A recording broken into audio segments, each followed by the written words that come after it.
hold on to your vinyl. It's Prog Hat. Welcome back. This is that season in the vinyl community where there's quite a few vinyl tags, and I'm sure we are going to continue to see more. And I've done the last 3 or 4 of them. Maybe this makes number 4.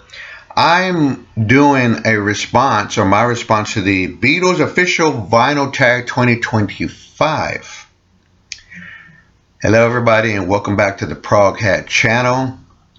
Yes, there's 4 questions in this Beatle vinyl tag, but before I begin, because nobody wants bad comments or people coming after any of us, or how people are, they just think whatever they think, okay? But my responses are just 3 things I want to say. I have fun doing this, so my responses are no better than anybody else's. These are just my opinions. These are just not straight up facts, and that's just the way it goes in Edward's book.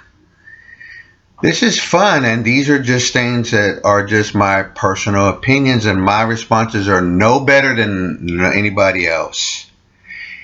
Beatles or the Rolling Stones is the first question. Are you ready? The Stones. I'm going with the Stones. A long time ago, a friend made this point to me when I was real young. He was a Beatles fan. He said, Edward, the Beatles rode on a quest that took them straight to the top where they were and still are on a lot of people's list. But unfortunately, when it came to their breakup, that quest ended. But their music lives on, and they are one of the very important rock bands in rock and roll history. I'm going with the Stones, as I said.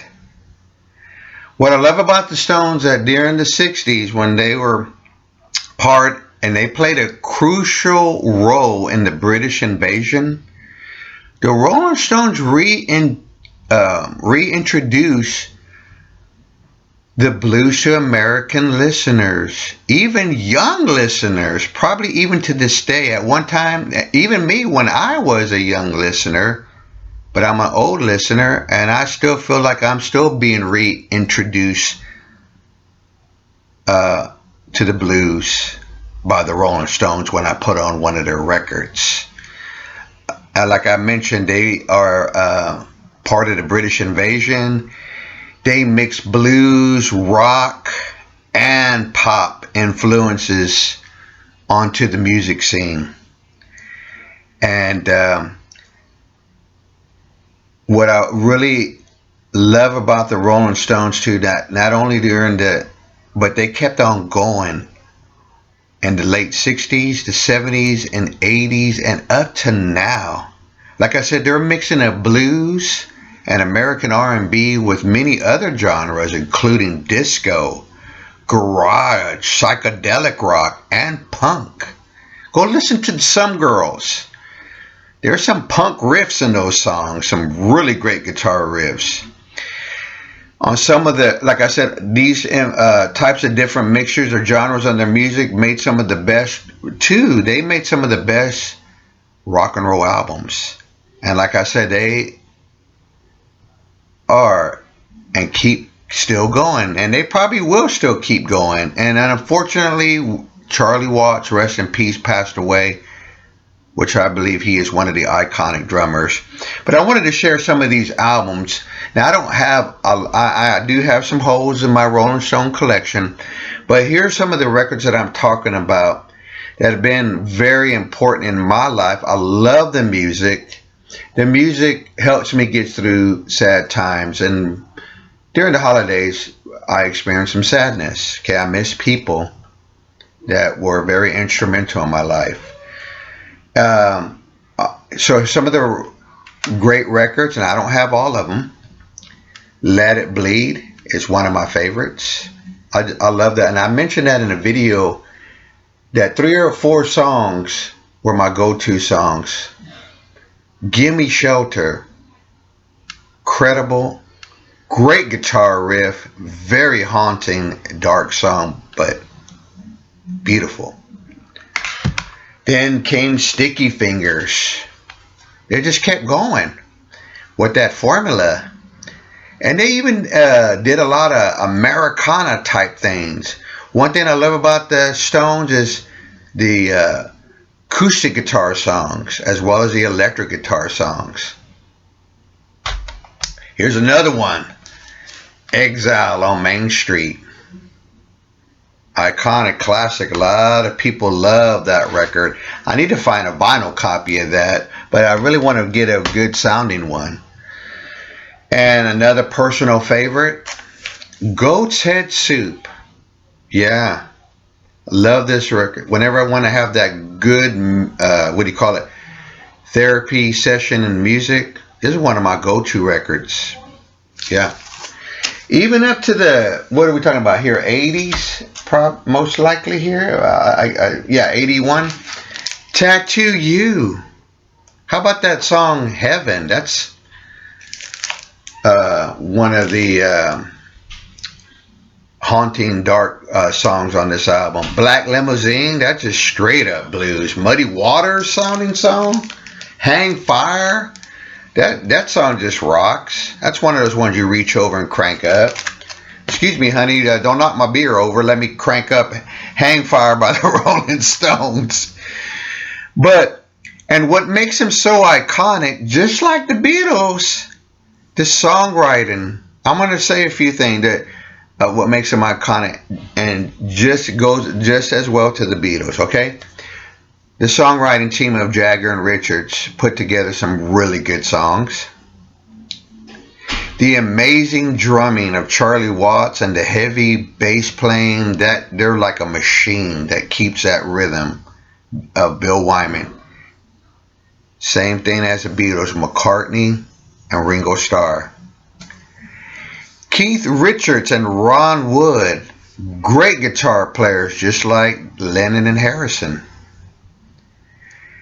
Those are the things that make them so iconic, the Rolling Stones. Now their legacy, just like the Beatles, will always be there. They will always have a legacy. The Stone Beatles created a lot of times new genres of music. They wrote their own songs. They created vision of rock and roll, their lifestyle, and more. I mean, they're even still part of the culture now, all over the world, you know? And it's so cool when they reissue or they put something in print and we get more Beatles and we get more Stones. The Stones for me, folks. And moving on to question number 2. What was the best thing to come out of Liverpool? Well, number one is the Beatles. But there were some other inventions. There was another entertainer that came to mind, and that's Celia Black, singer and entertainer. Some inventions: the Hoover Craft, 1962, and what they say the world's largest robotic telescope. So yeah, some good things came out of Liverpool. Number 3, what is your favorite band out of Liverpool? Well, if you're saying just Liverpool, yeah, my favorite. I thought of 3 bands that were some of my favorites from there. Of course, the Beatles. How about Jerry and the Pacemakers? You'll Never Walk Alone, which became an anthem for Liverpool. That's a great song. I like them. One of my favorite indie rock bands. I don't really think I hear too many people talk about it, but remember, the BC is big. There's a lot of channels out there. Gomez. I love that band. I currently don't have any of their albums or music in my collection right now. I used to have a few CDs. I couldn't tell you what happened to them, but definitely Gomez is really one of my favorite indie rock bands. Now I'm going to show some more vinyl. The last question, what is the most essential Beatle album? And like I've seen some folks sharing, there's quite a few. There's a essential Beatles album. I pulled out Rubber Soul. I love this record.